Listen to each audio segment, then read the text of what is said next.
Bom dia, igreja. Bom dia. Bom dia, família. Bom dia, meu bem. Bom dia a você que está aí nos assistindo nesse momento. Que Deus possa te abençoar, que esse dia seja um dia de vitória ao lado do Senhor. Amém. Bom dia, família daqui. Bom dia. Bom dia, família daqui. E bom dia, família de lá, que está do outro lado. Que Deus seja louvado, porque você faz parte da nossa família, não é mesmo, bem? Faz parte, né? Já acompanha o canal, acompanha os vídeos todos os dias. Você faz parte dessa grande família. E que essa família vai continuar onde? No céu. No céu, na eternidade. Vai Nós vamos crescer estar... cada dia mais e mais. Isso, nós Lá vamos no céu reunir. vai crescer bem mais. Exatamente, vai ser bem maior, né? A gente conhece um pedacinho só da nossa família aqui. Mas na eternidade nós vamos conhecê-la como ela realmente é, espalhada por todo mundo, né? Como Deus assim fez. Vamos orar então? Vamos dobrar nossos joelhos, vamos orar? Amado Deus, nosso Pai Todo-Poderoso, muito obrigado, Senhor, por nos conceder o privilégio de estarmos na Tua presença. Nos dá também a vida, Senhor. Essa vem de Ti. E nós te agradecemos. Agradecemos por aqueles também que estão partilhando conosco desse momento de meditação, de estudo da Tua Palavra. Que todas as famílias sejam abençoadas e que possam eles se preparar para se encontrar com o nosso Salvador. Amém, Jesus. Dirige a nossa vida no dia de hoje, entregamos tudo em Tuas mãos, em nome de Jesus. Amém. Amém. Então vamos louvar a Deus neste momento, o hino de número 5, Supremo Criador.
Amém, louvado seja Deus, que Deus nos ajude a sermos sempre fiéis a Ele, possamos estar sempre unidos, né? Esse Deus nosso maravilhoso. Amém. É o momento de nós agora guardarmos um pedacinho da Palavra de Deus no nosso coração. Então eu te convido para pegar a sua Bíblia nesse momento e decorar junto conosco Lucas 12, do 3 ao 7. Conta para nós, bem. 1, 2, 3. Lucas 12, do 3 ao 7. Porquanto tudo o que em trevas dissestes, à luz será ouvido, e o que falastes ao ouvido no gabinete, sobre os telhados será apregoado. E digo-vos, amigos meus, não temais os que matam o corpo, e depois não tem mais que fazer. Mas eu vos mostrarei a quem deveis temer. Temei aquele que, depois de matar, tem poder para lançar no inferno. Sim, vos digo, a esse temei. Não se vendem 5 passarinhos por 2 ceitis? E nenhum deles está esquecido diante de Deus.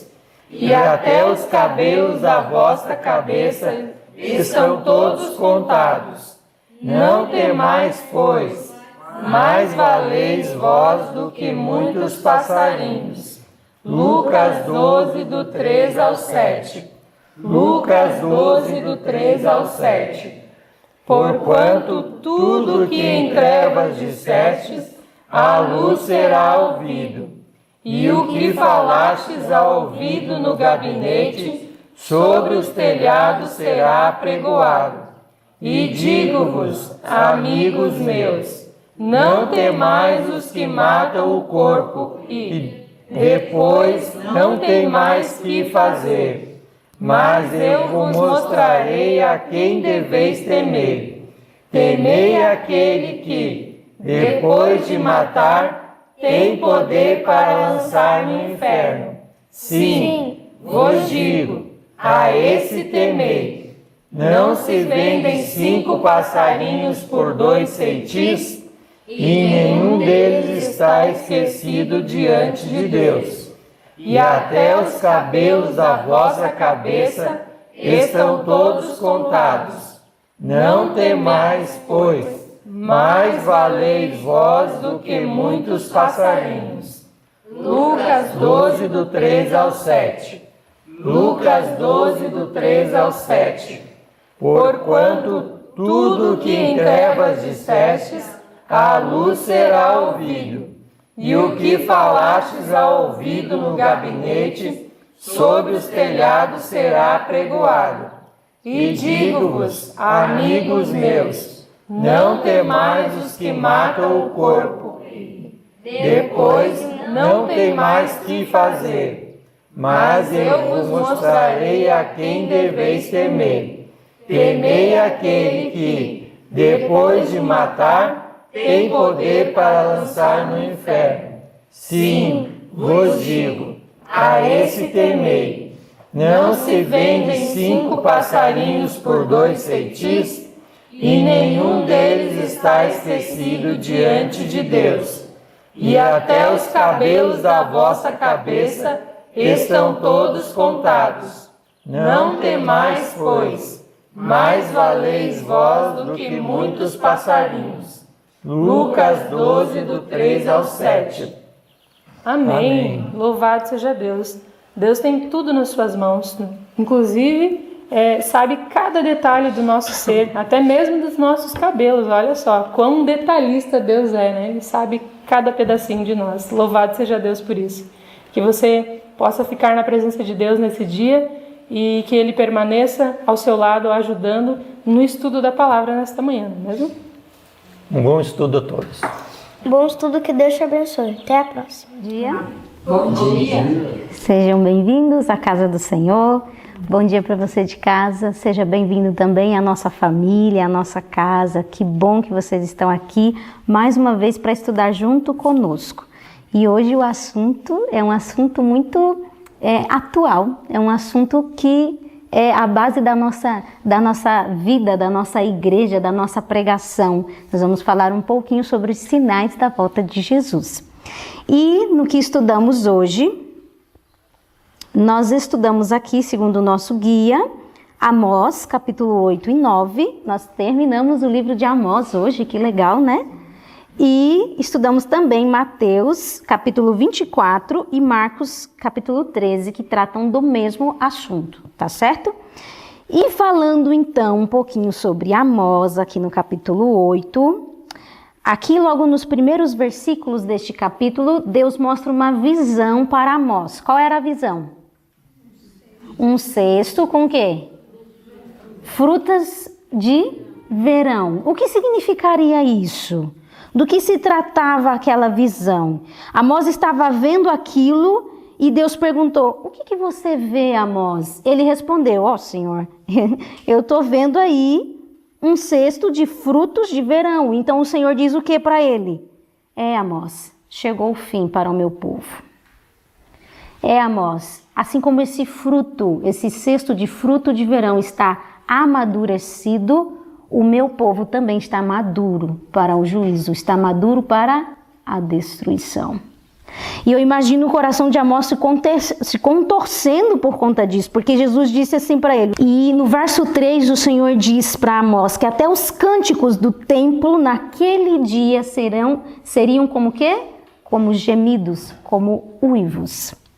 E tudo isso por conta de quê? Qual era a situação do povo de Israel? Nós já estamos estudando há um bom tempo qual era a maneira que o povo de Israel vivia, mesmo tendo a luz do Senhor. E aqui nesse capítulo trouxe também algumas outras ações do povo de Israel que para Deus contorcia o seu coração, magoava muito o seu coração. O verso 5, o verso 6, o verso 7 vem falando sobre a maneira como eles tratavam uns aos outros. Diz que eles compravam os pobres por dinheiro e vendiam o necessitado por um par de sandálias. Imagina que situação. Havia balanças enganosas e eles ficavam assim ansiosos para que se acabasse o sábado, para que eles pudessem então praticar os seus atos de injustiça. A maneira como o povo de Israel estava vivendo era uma maneira distante do Senhor. Isso não é novidade para a gente, não é isso? Mas é que a nação de Israel nos mostra uma das lições que fica muito impressiva na história de Israel, é que não há desculpa para o pecado. Não há desculpa para o pecado. E Deus terá um dia de acerto de contas. Deus terá um dia de acerto de contas. A coisa que mais me impressionou aqui no capítulo 8 foram os versos 11 e 12.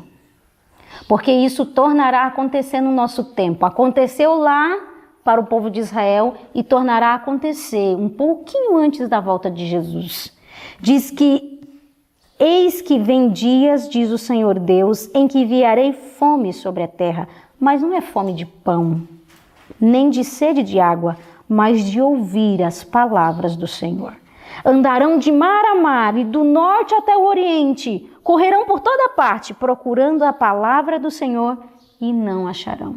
Eu acredito que essa é a pior disciplina que Deus poderia dar ao seu povo, o silêncio. Vocês não terão mais a minha palavra, vocês não ouvirão mais a minha voz, eu me calarei. Como deve ser angustiante sentir isso, e o povo de Israel passou. E nós também veremos isso acontecer um pouquinho antes da volta de Jesus. E continuando no capítulo 9, Deus agora se levanta junto ao altar, representando que ele se levanta para punir a iniquidade do seu povo. E o versinho 2 diz que, ainda que eles tentassem fugir, ainda que desçam ao mais profundo abismo, a minha mão os tirará de lá. Se subirem ao céu, de lá os farei descer. O que Deus estava querendo dizer para Amós? Ei, Amós, os meus juízos são inevitáveis. Não tem como escapar. Vai acontecer. Não tem como fugir. Só que Deus diz que nesse tempo haveria para o povo de Israel uma sacudidura. Interessante, né? O livro de Amós se aplica tanto à época que ele estava vivendo, como para a nossa época. Haveria uma sacudidura, verso 9 e verso 10, porque eis que darei ordens e sacudirei a casa de Israel entre todas as nações, assim como se sacode o trigo no crivo, sem que caia na terra um só grão. Todos os pecadores de meu povo morrerão à espada, os quais dizem, o mal não nos alcançará, nem nos encontrará. Haveria uma sacudidura no povo do Senhor. E aqueles que fossem fiéis e permanecessem ao lado do Senhor, em obediência à sua verdade, o que aconteceria para eles? Verso 14 e verso 15, eu mudaria a sorte deles. Eu mudarei a sorte deles, a sorte do meu povo. Reedificarei as cidades assoladas e nelas habitarei. Plantarão vinhas e beberão do seu vinho. Havia uma promessa de restauração para aqueles que permanecessem fiéis em meio à sacudidura que Deus estava a fazer no seu povo. A história de Amós se encaixa perfeitamente com a nossa história, com o que nós estamos vivendo agora. As aflições, as dificuldades que virão serão como sacudidura no meio do povo do Senhor. E aqueles que forem fiéis e permanecerem buscando ao Senhor, receberá essa promessa de restauração. Quando eu comecei a ler o capítulo 8 e o capítulo 9, eu fiquei pensando assim, com uma angústia no coração. Eu falei, meu Deus, que forma triste terminar um livro. Mas eu não tinha terminado até os versos 14 e 15. E quando eu terminei de ler o verso 14 e 15, eu pensei, poxa, Deus terminou o livro de Amós como um Deus vitorioso. E ainda que a maldade seja terrível, ainda que há muita corrupção, ainda que a crueldade esteja aumentando, eu quero dizer a vocês que eu tenho um povo fiel. E desse povo eu farei uma grande nação. Deus termina o livro como vitorioso. E eu quero participar dessa vitória. Vocês querem? Sim. Eu também quero participar dessa vitória. O livro de Amós traz um dia de juízo. O dia do Senhor se compara a isso. Um dia de juízo. E nós estamos estudando a história de Jesus, e na história de Jesus nós estamos percebendo que o povo de Israel estava sendo encaminhado também para o dia do Senhor, um dia de juízo. Eles também estavam ficando maduros para a destruição. Nós estudamos em estudos anteriores que Jesus foi ao templo pela última vez e lá ele purificou o templo, lá ele discutiu com os fariseus e saduceus e lá ele saiu como vencedor desse debate. Mas quando Jesus se retira do templo, diz que ele se retira de forma lenta e dolorosa, porque essa seria a última vez que ele pisaria os seus pés ali. E ele saiu de lá dizendo assim, ei, eis que a sua casa ficará deserta. E aquilo ficou reverberando na cabeça dos fariseus, dos saduceus, dos discípulos, e eles ficaram assustados, ficaram pensando, que maldição é essa que está vindo para cima de nós? Eles ficaram preocupados, angustiados. E aí, quando eles estão saindo do templo, eis que um discípulo olha para Jesus e diz assim, olha só, Senhor, que construções, que templo tão belo, tão lindo. Jesus olha com um olhar de tristeza e diz, mas aqui não ficará pedra sobre pedra. Eles ficaram assustados com isso. E quando eles estavam de forma reservada com Jesus lá no Monte das Oliveiras, de frente ao templo, eis que um discípulo fez a seguinte pergunta para Jesus. Mateus 24, verso 3.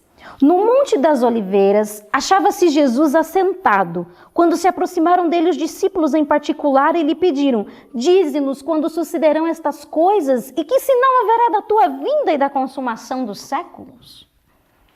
Olha que pergunta interessante, né? Senhor, como é que vai ser isso, o final dos tempos? Porque para eles a destruição do templo seria o final do mundo, o final dos tempos, né? Seria o fim do mundo. E aí Jesus fala, calma, eu vou explicar para vocês o que significa isso. Só que de maneira muito misericordiosa, Deus, ao revelar a destruição de Jerusalém, ele mescla dois acontecimentos, a destruição de Jerusalém e a volta de Jesus. Por pura misericórdia, Maria. Consegue entender isso? Quantas coisas o Senhor Deus tem nos poupado por pura misericórdia. E aí ele começa a dar a descrição para os discípulos de como seria esse acontecimento. Versinho 4 em diante vem falando que muitos surgiriam no nome de Cristo, muitos seriam enganados, eles iriam ouvir falar de guerras, rumores de guerras, iriam se levantar nação contra nação, fome, terremoto, muita coisa, vários sinais no mundo social, sinais na natureza, sinais no mundo religioso que estaria completamente corrompido. E essas profecias que Jesus se referiu aconteceu um pouco antes da destruição, no ano 70 de Jerusalém, da destruição de Jerusalém. Mas esses sinais também estão acontecendo quando? Hoje. Se você pegar o Desejado de Todas as Nações, o capítulo 69, diz que tudo que Jesus falou ali aos discípulos fica como lição para aqueles que vivem nas últimas cenas da história terrestre. E aí, se nós fizermos uma análise do que já aconteceu, vamos pensar. Jesus disse, viram muitos em meu nome, dizendo que são o Messias. Isso aconteceu na época. Diz que um pouquinho depois da morte de Jesus, até a destruição de Jerusalém, o que aconteceu? Muitos apareceram se denominando o Messias. E Jesus disse, olha, vai aparecer muitos falsos cristos, falsos profetas, mas não vos engane. Não se engane. Tem acontecido isso nos nossos dias hoje? Sim. Tem aparecido falsos profetas? O mundo religioso se corrompeu. Você liga a sua TV e vê cenas que você fala, meu Senhor, como é que isso está acontecendo no meio de crentes? Realmente, isso é um sinal de que Jesus está voltando. A ponto de que a palavra de Deus diz que o amor de muitos ia acontecer o quê? Se esfriar. Aí você pensa, mas lá no mundo já se esfriou há muito tempo. Aonde é que está se esfriando? Dentro do...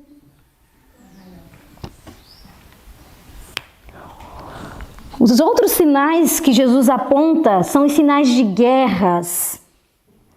E nós não precisamos nem falar disso, porque realmente se você liga a sua televisão no jornal, você vai ouvir falar de quê mesmo? Você vai ouvir falar de fome, de coisas incríveis que estão acontecendo aí no mundo afora. Sinais da volta de Jesus. Sinais de que ele está voltando.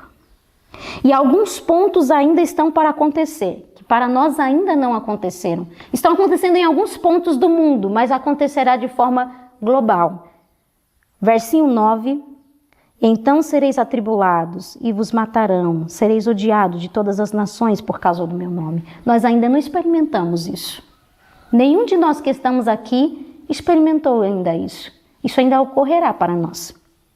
Verso 10, nesse tempo muitos hão de se escandalizar, trair e odiar uns aos outros, levantar-se-ão muitos falsos profetas e enganarão a muitos, e por se multiplicar a iniquidade, o amor se esfriará de quase todos. Mas o verso 13 diz assim, ó, aquele porém que perseverar até o fim, esse será salvo. Aquele que perseverar fazendo certo. Aquele que perseverar em obediência à verdade, aquele que perseverar em buscar a Deus, em orar, em clamar e ler a palavra, esse que perseverar até o fim, esse será salvo. Que sejamos nós esses que irão perseverar. E aqui Jesus vem trazendo várias orientações. Ele fala, ai das que estiverem grávidas naquele dia, ai daquelas que estiverem amamentando. E ele faz uma orientação, verso 20. Olha que interessante. Ele diz que era para orar por uma determinada situação. Orai para que a vossa fuga não se dê no inverno e nem no sábado. Interessante, né? Porque muitos pregam por aí que os apóstolos, após a morte de Jesus, guardavam que dia? O domingo, porque Jesus havia ressuscitado nesse dia. Mas Jesus dá uma orientação para eles, ó, quando acontecer a perseguição, quando acontecer a destruição de Jerusalém, ore para que não se dê no sábado. Quantos anos mesmo depois? 40 anos. Isso significa que o sábado ainda era guardado ou não? Sim, o sábado ainda era guardado e o Senhor Deus teve toda a sabedoria de dar essa orientação para o seu povo. E aí vem trazendo todos os relatos de como seria a volta de Jesus. Ele diz assim, ó, ei, versinho 23, se alguém vos disser, eis aqui o Cristo, ou ele ali no deserto, ou dentro da sua casa, lá não sei aonde, ele fala, não saiais. Não saiais, porque como é que será a volta de Cristo mesmo? Verso 27. Como ladrão. Ei, Sara. Porque assim como o relâmpago sai do Oriente e se mostra até no Ocidente, assim há de ser a vinda do Filho do Homem. É um evento bem escondido? Secreto? Ninguém vai ver? Todos verão. Todos verão, verso 30, então aparecerá no céu o sinal do Filho do Homem. Todos os povos da terra se lamentarão e verão o Filho do Homem vindo sobre as nuvens do céu com poder e muita glória. E ele enviará os seus anjos com grande clangor de trombeta, os quais reunirão os seus escolhidos do quatro ventos, de uma a outra extremidade dos céus. Será como um relâmpago, todos contemplarão a volta de Jesus. E muitas pessoas, não sei se você aí de casa já ouviu isso, muitas pessoas dizem assim, não, a parábola que Jesus apresenta aí no capítulo 24 diz que Deus fará um arrebatamento secreto. Já ouviram falar disso? Porque um será tomado e outro será deixado. É a parábola que Jesus mostra um pouquinho mais para frente. Ele fala, olha, cuideis, porque no dia em que for acontecer isso que eu estou dizendo a vocês, será como no dia de Noé. As pessoas estarão completamente desapercebidas. Como é que estava a época de Noé? Comiam, bebiam, se davam em casamento, mas foi uma época, irmã Maria, de muita impiedade, de muita violência. Eles eram muito violentos, ímpios demais, cruéis. E a gente olha para nossa época e vê o que mesmo? Mesma coisa, nem Rebeca diz, a mesma coisa. E aí Jesus fala, ó, será como nos dias de Noé. Aí o verso 40 diz assim, ó, então 2 estarão no campo. Um será tomado e deixado outro. 2 estarão trabalhando no moinho, uma será tomada e deixada a outra. Porquanto vigiai, porque não sabeis em que dia vem o vosso Senhor. Aí muitas pessoas pegam esse tipo de texto e dizem assim, será um arrebatamento secreto. Deus vai levar uns e vai deixar outros. Será que a Bíblia tem explicação para isso? Como é que será essa situação? 2 perguntas nós precisamos fazer para esse tipo de situação que é apresentado aqui. Primeiro, o que é tomado? É tomado em secreto ou é tomado de forma bem visível? Se você vê o verso 31, diz que os anjos farão esse trabalho de levar os escolhidos de Deus. Mas isso será de forma secreta? Com grande clangor de trombetas, do qual reunirão dos 4 ventos da terra, 4 cantos da terra? Não, será a todo olho. Aqueles que forem salvos no Senhor serão tomados visivelmente diante dos olhos de todo mundo. Não será secreto. E a segunda coisa que nós devemos pensar é, os que são deixados, qual é a situação dos que são deixados?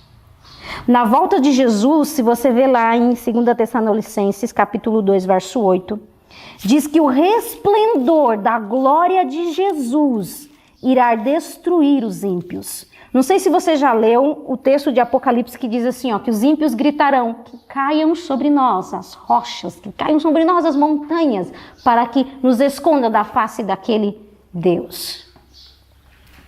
Os que ficarem, que não forem tomados, serão destruídos pela glória, pelo resplendor de Jesus. Então, o que Jesus estava querendo ensinar nessa parábola? Alguns serão salvos, outros estarão perdidos. Mas a minha orientação para você é o quê? Portanto, vigiai, porque não sabeis em que dia vem o vosso Senhor. O estudo de hoje é um apelo para o meu e o seu coração. Ei, extrema vigilância, porque você não sabe o dia e nem a hora. Mas existem sinais que mostram que eu estou muito perto de voltar. Muito perto de voltar. E quanto discernimento nós precisamos ter para observar todas essas coisas e não estarmos adormecidos? Quanto discernimento precisamos ter? Porque os cristãos da época de Jesus, da destruição de Jerusalém, eles ficaram alertas quanto aos sinais que Jesus deu e nenhum deles pereceu na destruição. Porque eles estavam alerta, vigiando a cada sinal que Jesus tinha dado. E quando foi dado o sinal para que eles fugissem, eles, pumba, fugiram. E nenhum deles morreu. Nós também precisamos estar alerta quanto aos sinais que Jesus tem nos dado, para que não estejamos dormindo no momento que deveríamos estar mais alerta. E quando nós vamos aqui para o desejado de todas as nações, no capítulo 69, o Monte das Oliveiras, traz-nos uma informação muito importante sobre o último sinal que será dado antes da volta de Jesus. Qual é o último sinal? A pregação do Evangelho por toda a terra. O que não é muito difícil para a nossa época hoje, não é isso? Isso é muito fácil? E aqui no parágrafo que começa assim, ó, na profecia da destruição de Jerusalém, lá no final desse parágrafo, disse assim, ó, dando o evangelho ao mundo, está em nosso poder apressar a volta de nosso Senhor. No poder de quem? Nas nossas mãos. Não nos cabe apenas aguardar, mas apressar o dia de Deus. Houvesse a Igreja de Cristo feito a obra que lhe era designada, como ele ordenou, o mundo inteiro haveria sido antes advertido, e o Senhor Jesus teria vindo à terra em poder e grande glória. Como você se sente ao ouvir esse tipo de situação? O que vai no seu coração? O que vem na sua alma quando você entende que por nossa responsabilidade ainda Jesus não voltou?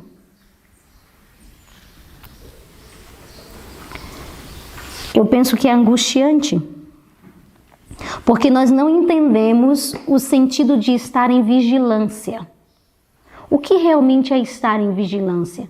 Às vezes nós professamos tanto com a nossa boca que acreditamos na volta de Jesus, mas as nossas ações, as nossas atitudes, o nosso comportamento mostra que nós não acreditamos que Jesus está voltando. Olha aqui o parágrafo que diz assim, como não sabemos o tempo exato de sua vinda. Um pouquinho mais à frente, depois diz assim, os que vigiam à espera da vinda do Senhor não aguardam em ociosa expectativa. A expectação da vinda do Senhor fará os homens temerem-no, bem como os seus juízos contra a transgressão, deve despertá-los para o grande pecado de lhes rejeitar os oferecimentos de misericórdia. Os que aguardam o Senhor, o que eles fazem? Purificam a alma pela obediência da verdade. Com a vigilante espera, combinam ativo serviço. Como sabem que o Senhor está à portas, seu zelo é avivado para cooperar com as forças divinas para a salvação de almas. Estes são os sábios e fiéis servos que dão o sustento ao seu tempo, à casa do Senhor. Estão declarando a verdade especialmente aplicável a este tempo, como Enoque, Noé, Abraão e Moisés, cada um declarou a verdade para seu tempo. Assim hão de ser os servos de Cristo, agora a dar a especial advertência para a sua geração. E foi isso que Jesus disse na parábola do mau servo, do bom e do mau servo. Ele diz, no capítulo 24 de Mateus, verso 45 ao 51. Ele diz que para o servo fiel, ele confiou os seus conservos para lhe dar sustento, para cuidar dos seus conservos, até que o tempo que ele voltasse. E diz que o servo fiel faz o quê? Cuida de seus conservos. Aqui no verso 45 ao 51 diz assim, quem é, pois, o servo fiel e prudente a quem o Senhor confiou os seus conservos para dar-lhes o sustento a seu tempo? Bem-aventurado aquele servo a quem seu Senhor, quando vier, achar fazendo assim. Em verdade vos digo que lhe confiará todos os seus bens. Mas se aquele servo, sendo mau, disser consigo mesmo, meu Senhor demora-se, e passar a espancar os seus companheiros e a comer e beber com os ébrios, virá o Senhor daquele servo em dia em que não espera e em hora que não sabe. Esse servo mau, por suas ações e palavras, influenciou e disse, meu servo, meu Senhor demora-se a voltar. E levou muitos à presunçosa negligência. E então a palavra de Deus diz que para esses virá repentina destruição. A exortação do Senhor é: estejamos em vigilância, estejamos em constante oração e busca da presença do Senhor. O último parágrafo que eu gostaria de ler para vocês aqui do Desejado de Todas as Nações, que começa: tudo no mundo está em agitação, fala exatamente do que nós temos vivido agora. Tudo no mundo está em agitação. Os sinais dos tempos são cheios de sinais. O acontecimento por vir projetam sua sombra diante de si. O Espírito de Deus está fazendo o quê? Se retirando da terra. E calamidade segue-se a calamidade em terra e mar. Há tempestades, terremotos, incêndios, inundações, homicídios de toda espécie. Quem pode ler o futuro? Onde está a segurança? Não há certeza em coisa alguma, humana ou terrena. Os homens se estão rapidamente enfileirando sobre a bandeira de sua escolha. Aguardam desassossegadamente os movimentos de seus chefes. Aos que estão esperando, vigiando e trabalhando pela vinda do nosso Senhor. Outra classe cerra fileiras sobre a chefia do primeiro e grande apóstata. Poucos creem de alma e coração que temos um inferno a evitar e um céu a alcançar. O tempo da graça está se findando e todos estão fazendo a sua decisão. Que nós não sejamos enganados, seduzidos, distraídos, ocupados ou enlaçados pelo que o diabo tem feito. Que nós possamos ser esse servo fiel que cuida dos seus conservos e cuida dos bens do seu Senhor. Porque a realidade é que falta só um pouquinho. É só mais um pouco e veremos o Rei em sua formosura.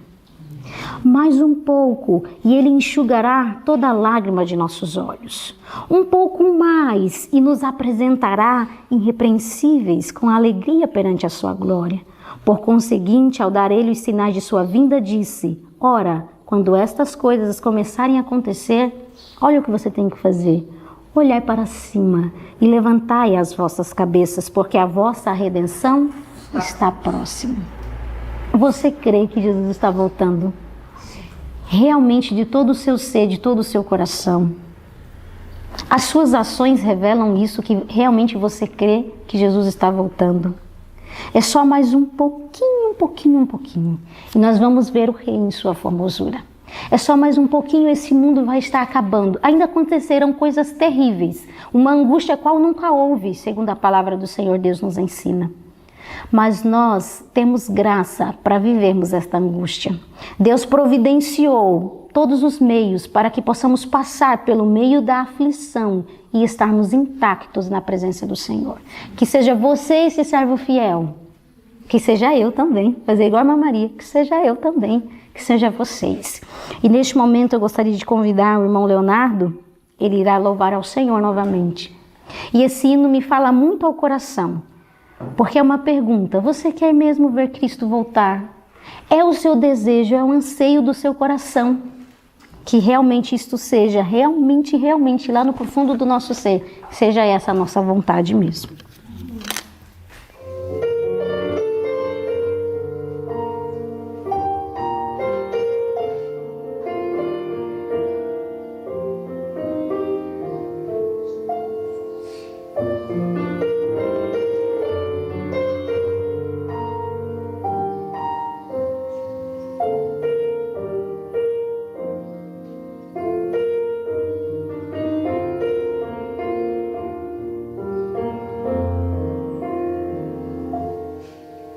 Tantos anos a fazeres,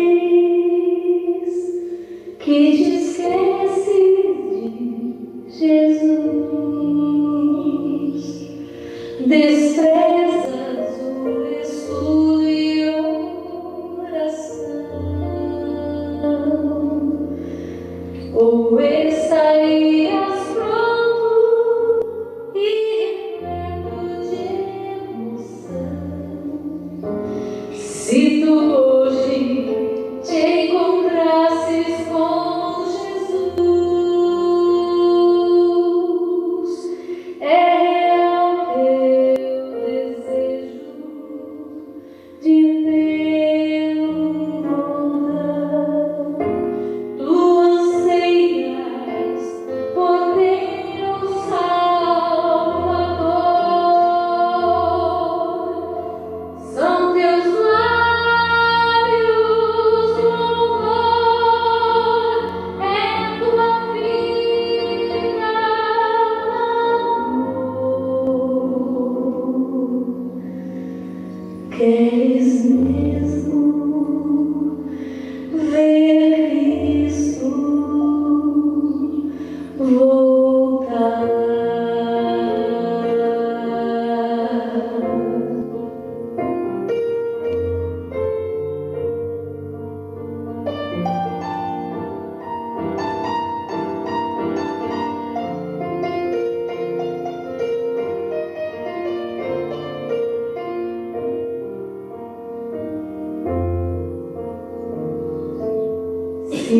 Jesus viesse hoje, qual seria o teu sentir?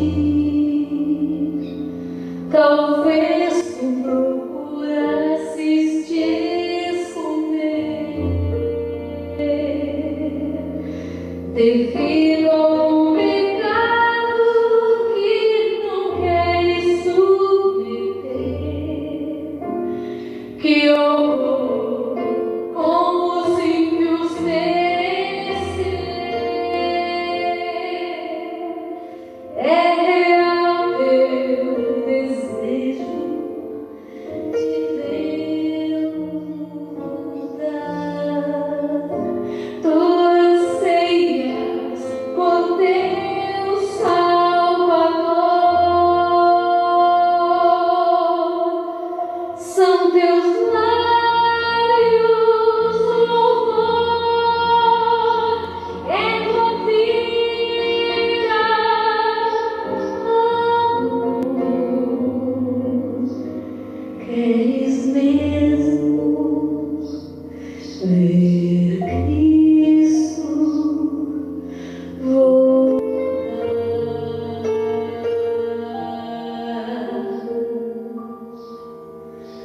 Queres mesmo ver Cristo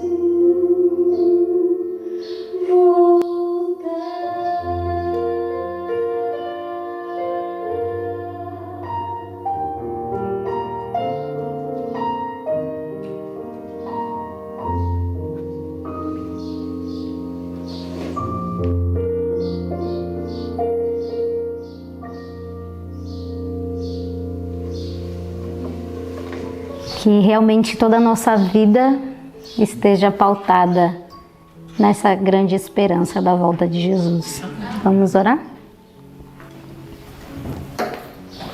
Amado Deus e nosso Pai, que alegria, Senhor, é poder ouvir falar da Tua volta. Essa é a nossa maior esperança, Senhor, de que um dia esse mundo mal vai acabar, que toda esse sofrimento, Senhor Deus, um dia terá fim, e então nós poderemos contemplar o Rei em sua formosura. Senhor, que realmente isso esteja dentro de nós, que realmente, Senhor Deus, a Tua volta seja a nosso maior anseio, Senhor, que nada venha cobrir isso, que nada venha estar no lugar desse desejo, dessa vontade. Por favor, Senhor, nós imploramos que o Senhor volte. Nós imploramos para que o Senhor nos capacite a cumprirmos a parte que nos corresponde, Senhor. Também está em nossas mãos apressar a Tua volta. Que o Senhor nos coloque Teu Espírito Santo para que nós possamos pregar e falar e dar a advertência a qual a Tua palavra nos orienta a fazer. Senhor, que realmente o nosso coração esteja preparado para esse grande dia. Não nos permita estar desapercebidos, Senhor. Não nos permita estarmos dormindo, estarmos sonolentos. Não nos permita, Senhor Deus, estarmos tão ocupados e distraídos. Que em nome de Jesus o Senhor nos ache vigiantes, Senhor. Que realmente nós estejamos vigiando, esperando, alertas à Tua volta. Coloca esse sentimento, coloca isso dentro do nosso coração, Senhor. E assim, naquele grande dia, possamos estar felizes por reencontrar o nosso Pai. Nos colocamos em Tuas mãos, pedindo a Tua bênção para o dia de hoje, em nome de Jesus. Amém. Então vamos dar tchau pro pessoal de casa, né, Léo? É. Até amanhã. Deus abençoe Até vocês. amanhã.